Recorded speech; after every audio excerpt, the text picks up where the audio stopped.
Welcome to यदना investment academy. मेरा नाम है सैनिक भंडारी और आज के इस वीडियो में हम बात करने वाले हैं आरईआईटीज़ के बारे में। एक फंडामेंटल कंपैरिजन हम यहाँ पे आपके सामने प्रेजेंट करेंगे और ये देखेंगे कि कैसे आरईआईटीज़ ने जो इंडिया की सारी चारों आरईआईटीज़ है उन्होंने कैसे परफॉर्म किया है इन लास्ट 1.5 ईयर्स। तो आइए शुरू करते हैं। सबसे पहले अगर हम ऑफिस आरईआईटीज़ जो है इंडिया की जो FY23 में ये तीनों भी आरईआईटीज़ लिस्टेड थे, तो इनका अगर हम नंबर्स देखें कि कैसी ग्रोथ रही है तो एम्बेसी, माइंडस्पेस एंड ब्रुकफील्ड। सबसे पहले अगर हम एम्बेसी आरईआईटी की बात करें तो FY23 में उनका रेवेन्यू फ्रॉम ऑपरेशंस 15% से बढ़ा था। उनका जो नेट ऑपरेटिंग इनकम है आफ्टर मतलब डायरेक्ट एक्सपेंसेस जो है प्रॉपर्टी मेंटेन वगैरह करने के, तो वो सारे एक्सपेंसेस रिड्यूस करके जो इनका नेट ऑपरेटिंग इनकम है वो 11% से बढ़ा। जो एनओआई मार्जिन है वो 81% पे थी FY23 में, और ये मार्जिन जो है वो एक्चुअली डिक्लाइन हुआ था as compared to FY22। NDCF की बात करें तो जो नेट डिस्ट्रीब्यूटेबल कैश फ्लो है at SPV level that is increase 1%। Similarly अगर हम माइंडस्पेस की बात करें तो 17% का यहाँ पे उनका रेवेन्यू ग्रोथ दिखाई दिया था FY23 में। NOI 13% पे ग्रोथ से ग्रो हुआ था और जो NOI मार्जिन है वो 83% पे थे, लेकिन अगेन यहाँ पे भी NOI मार्जिन डिक्लाइन होते हुए दिखाई दिए थे। जो इनका नेट डिस्ट्रीब्यूटेबल कैश फ्लो है NDCF है वो 58% से बढ़ा था। Brookfield India real estate trust की अगर हम बात करें तो अगेन इनके भी जो रेवेन्यूज है काफ़ी स्ट्रांगली ग्रो है। 19% की ग्रोथ यहाँ पे इन्होंने रिपोर्ट की थी। इनके NOI भी 15% से ग्रो हुए हैं, लेकिन इनकी नेट NOI मार्जिन जो है वो अगेन डिक्लाइन होते हुए नजर आई थी। 74% के NOI मार्जिन इनके FY23 में थे। हम ये एक ट्रेंड देख सकते हैं कि NOI मार्जिन जो है वो तीनों भी आरईआईटीज़ के लिए FY23 में गिरे थे। इसका एक रीज़न ये है कि इंक्रीजिंग डेट, यहाँ पे कॉस्ट ऑफ डेट जो है वो इंक्रीज़ हुआ था। एंड सेकेंडली जो पहले प्रॉपर्टी मैनेजमेंट फीस जो थी बेसिकली वो इतनी ज़्यादा FY22 में इतनी ज़्यादा नहीं लगी थी, because there are many offices that were shut. उस वजह से भी कॉस्ट अभी FY23 में वापस बढ़ गया था। इसलिए एक यहाँ पे कंपैरिजन बेसिस पे FY23 के मार्जिन्स थोड़े लोअर साइड पे दिखाई दे रहे हैं।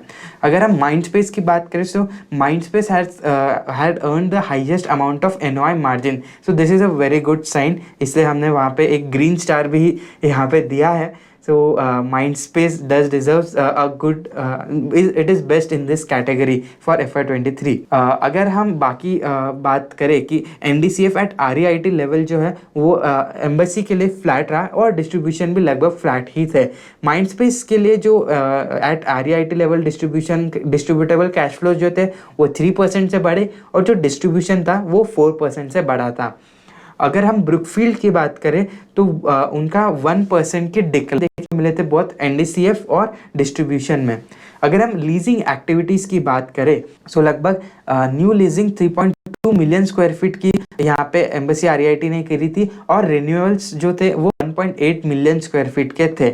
माइंडस्पेस के similarly 2.48 and 1.61 million square feet के न्यू लीजिंग एंड रिन्यूअल्स थे। ब्रुकफील्ड में जो न्यू लीजिंग थी वो सिर्फ 0.87 मिलियन स्क्वायर फीट की थी एंड जो रिन्यूअल्स थे वो 1.26 मिलियन स्क्वायर फीट के थे।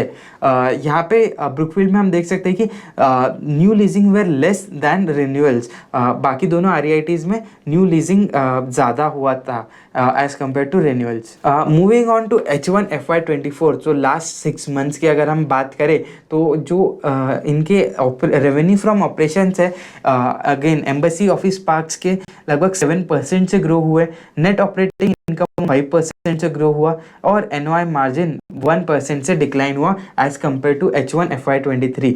YOY बेसिस पे इनका NDCF at SPV level grow हुआ बाय 4%।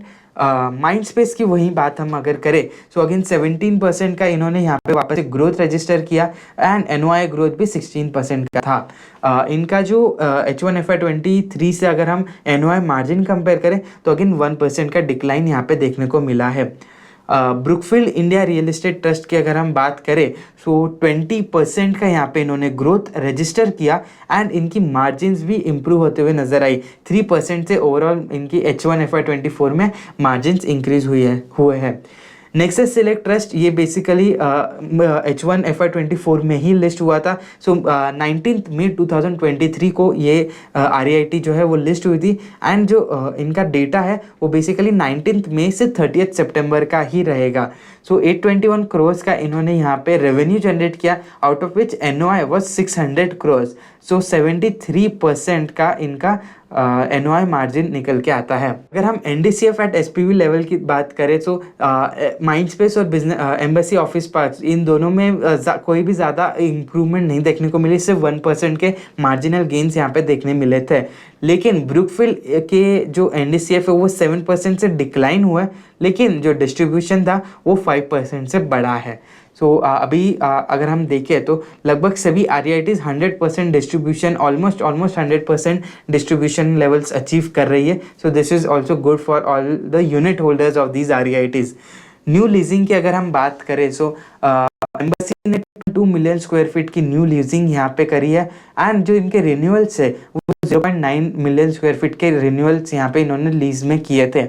माइंडस्पेस की अगर बात करें तो 0.8 MSF का यहाँ पे न्यू लीजिंग देखने को मिला एंड 0.3 MSF का यहाँ पे रिन्यूअल्स हमें देखने को मिला था।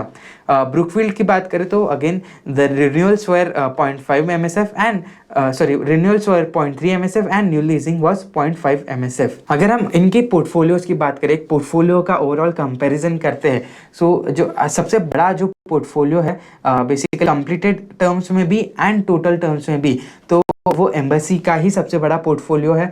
सो 35.3 मिलियन स्क्वायर फीट का एम्बेसी ऑफिस पार्क्स REIT का यहाँ पे कंप्लीटेड एरिया है एंड इनका जो टोटल एरिया है बेसिकली डेवलपमेंटल या अंडर कंस्ट्रक्शन प्रोजेक्ट्स मिलाकर वो 45.3 मिलियन स्क्वायर फीट पे है। तो ये इंडिया का सबसे बड़ा ऑफिस REIT है एंड सिर्फ इंडिया का ही नहीं, एम्बेसी ऑफिस पार्क्स एशिया का सबसे बड़ा ऑफिस पोर्टफोलियो संभालने वाली REIT है।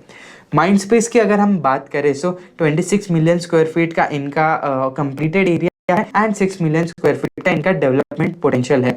ब्रुकफील्ड की अगर हम बात करें सो अगेन 20.7 मिलियन का इनका कंप्लीटेड एरिया है with 4.6 square feet of development pipeline. Nexus Select trust के अगर हम रिटेल और ऑफिस एसेट्स दोनों को कंबाइन कर दें तो वो 10.2 मिलियन स्क्वायर फीट है। अगर हम ग्रॉस एसेट वैल्यू की बात करें सो एम्बेसी का 52,652 करोड़ का GAV रहा है, Mindspace 28,000, Brookfield again 28,000 and Nexus Select trust 23,000 की इनकी एसेट की वैल्यूज़ है। तो अगर ऑक्यूपेंसी की बात करें तो जितनी हायर ऑक्यूपेंसी लेवल्स इनके रहेंगे उतना ही बेटर रहेगा, because higher the occupancy higher is your rental income. So अगर हम ऑफिस पार्क्स की बात करें सो ऑफिस पार्क्स में जो माइंडस्पेस की ऑक्यूपेंसी लेवल है 84% है, ब्रुकफील्ड की 80%, एम्बेसी की 83% और नेक्सस सिलेक्ट ट्रस्ट की जो 3 ऑफिसेज है तो उनकी एवरेज ऑक्यूपेंसी 79%। नेक्सस का जो रिटेल पोर्टफोलियो है, जो उनका मेजर पोर्टफोलियो है, वो 97% की ऑक्यूपेंसी पे ऑपरेट कर रहा है। वेल की बात करें, weighted average lease expiry, this is basically जो एवरेज टेन्योर है आपके टेनेंट्स के साथ, जो लीज टेन्योर है वो कितना है। सो ब्रुकफील्ड इंडिया का जो वेल है वो सबसे ज़्यादा है 7.4 ईयर्स, उसके बाद Mindspace and Embassy 6.9 years and Nexus Select Trust at 5.4 years. But again हमें ये ध्यान रखना होगा कि ये जो इनका नेक्सस सिलेक्ट ट्रस्ट का जो पोर्टफोलियो है, यहाँ हम रिटेल पोर्टफोलियो की बात कर रहे हैं, तो वो रिटेल पोर्टफोलियो एक अलग नेचर ऑफ बिजनेस में है, तो वो उनका वेल यहाँ पे कंपेरेबल नहीं है। इन प्लेस रेंट की अगर हम बात करें तो 85 rupees embassy on an average basis पे पर square feet basis per month पे ये लोग कमांड कर रहे हैं and that is the highest in place rent. Mindspace 67 rupees and Brookfield REIT 82 rupees का रेंट कमांड कर रही है। नेक्सस सिलेक्ट ट्रस्ट के जो रिटेल पोर्टफोलियो है उनका एवरेज कंपनी ने इस REIT ने तो ये नंबर बेसिकली दिया नहीं था, लेकिन एक रफली हमने एक एस्टिमेट कैलकुलेट करने का ट्राई किया तो रफली 63 रुपीज़ के आसपास का इनका पर स्क्वायर फीट पर मंथ का रेंटल इनकम दिखाई देता है। लिवरेज की बात करें कि कौन सा कितना ज़्यादा डेट ओरिएंटेड है, so again cost of debt की टर्म्स में जो एम्बेसी REIT है वो सबसे इफ़ेक्टिव सबसे इफ़िशियंट यहाँ पे चारों REITs में है, बिकॉज सिर्फ 7.4% का इनका एवरेज कॉस्ट ऑफ डेट है। वहीं माइंडस्पेस की बात करें तो 7.8% का यहाँ पे उनका जो कॉस्ट ऑफ डेट है वो आता है। ब्रुकफील्ड की अगर हम बात करें और नेक्सस सिलेक्ट ट्रस्ट की, सो इन दोनों का भी कॉस्ट ऑफ डेट जो है वो लगभग 8.3% पे है करेंटली। और अगर हम नेट डेट की बात करें सो 15,000 का नेट डेट यहाँ पे एम्बेसी ऑफिस पार्क्स के पास है, और माइंडस्पेस के पास लगभग 5,600 करोड़, ब्रुकफील्ड के पास 11,500 crore and Nexus Select trust के पास 3,500 करोड़ का नेट डेट है। अगर हम इस नेट डेट को GAV के साथ कंपेयर करें, उनकी एसेट के साथ कंपेयर करें, सो एम्बेसी ऑफिस पार्क्स का 29% गेयरिंग निकल के आता है, जो लिवरेज यहाँ पे निकल के आ रहा है। माइंडस्पेस का लगभग 20%, ब्रुकफील्ड REIT का 34% एंड नेक्सस सिलेक्ट ट्रस्ट का सिर्फ और सिर्फ 14% का लिवरेज है। सो सबसे कम लिवरेज अगर कोई एसेट है, कोई REIT है, तो दैट इज़ 14.3% के साथ Nexus Select Trust. Market capitalisation की अगर हम बात करें, सो एम्बेसी का जो मार्केट कैपिटलाइजेशन है वो as of 30 September 2023 it was 28,000 crore, Mindspace 18,000 crore, Brookfield 10,000 crore and Nexus Select Trust again रफली 19,000 crore. So this was basically the market cap के बेसिस पे कौन कितनी बड़ी REIT ये हम कहीं यहाँ पे समझ सकते हैं। एक और कंपैरिजन हम करने जा रहे हैं कि जो हिस्टोरिकल जब से ये REITs लिस्ट हुए हैं तो वो अपने NAV से कितना ऊपर या नीचे ट्रेड होते हुए नज़र आए। सो एम्बेसी का जो सबसे पहला चार्ट है अगर हम उसे देखें तो वो अपने NAV से डिस्काउंट पे लिस्ट हुई थी, लेकिन उसके बाद कुछ पीरियड के लिए it traded at higher than its NAV। और अगर हम रिसेंट पास्ट की बात करें तो तीनों भी ऑफिस REITs में एक डिक्लाइन देखने को मिला है as compare to the NAV। तो डिस्काउंट पे वो लोग ट्रेड हो रहे हैं। एक सिमिलर ट्रेंड यहाँ पे तीनों भी ऑफिस REITs में हमें देखने को मिल रहा है। माइंडस्पेस का अगर हम बात करें तो वो लगभग दिसंबर 2023 में लगभग 13-14% के डिस्काउंट पे ट्रेड कर रहा था, एंड अगेन एम्बेसी 18% के डिस्काउंट पे ट्रेड कर रहा था, एंड जो ब्रुकफील्ड इंडिया REIT है वो लगभग 20% के डिस्काउंट पर ट्रेड कर रहा था।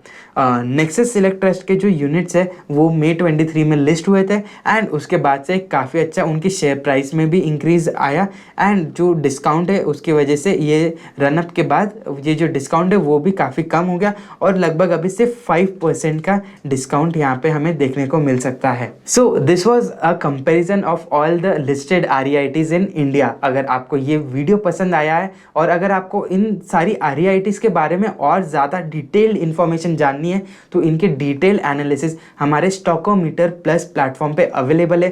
सो do check all those videos and और फंडामेंटल एनालिसिस के लिए बने रहिए यदना इन्वेस्टमेंट अकेडमी के साथ। Thank you.